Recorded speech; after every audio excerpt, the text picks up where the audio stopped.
The 5-in-1 nozzle allows you to select the desired water flow from your pressure washer. The nozzle is adjustable, allowing you to select 2 styles of soap spray and 3 patterns of pressurized water spray. Common problems with the nozzle are clogging from corrosion or debris, and accidental damage from dropping it on the ground.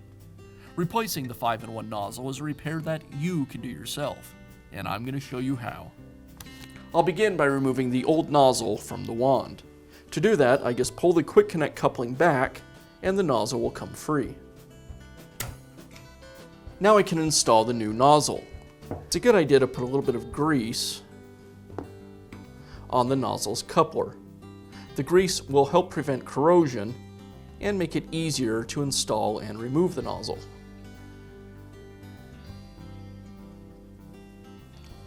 And now I can just slide it into the coupling.